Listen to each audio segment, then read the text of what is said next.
Assalamu alaikum dear students. My name is Muhammad Salim. Today our topic is isotope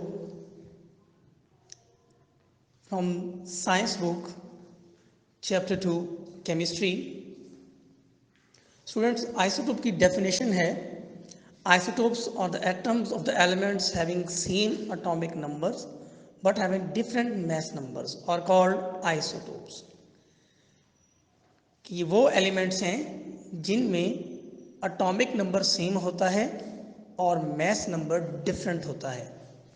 जैसा कि example मैं आपको देता हूँ कि सपोज दैट अगर हम कार्बन की एग्जांपल लेते हैं या हम हाइड्रोजन की एग्जांपल लेते हैं तो हम उसमें ये देखते हैं कि उस एटम के न्यूक्लियस में नंबर ऑफ प्रोटॉन जो हैं वो सेम होंगे और नंबर ऑफ जो न्यूट्रॉन्स हैं वो डिफरेंट होंगे।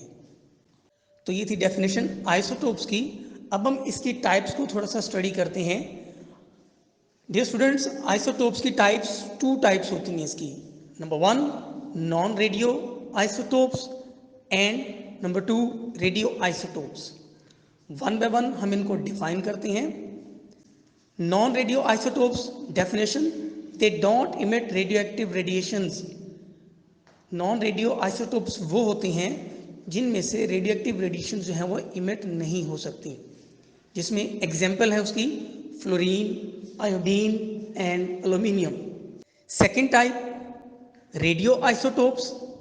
The definition of radio isotope is that they have ability to emit radio active radiations. इनके अंदर ये एबिलिटी होती है कि ये रेडियो एक्टिव रेडिएशंस को इमिट करते हैं। एग्जाम्पल जैसे कि alpha, beta and gamma, all these are emit radioactive radiations. That's why these are called radioisotopes. Now isotopes of hydrogen. Hydrogen has three naturally occurring isotopes, sometimes denoted 1H, 2H and 3H. The first two of these are stable while 3H has a half-life of 12.3 years.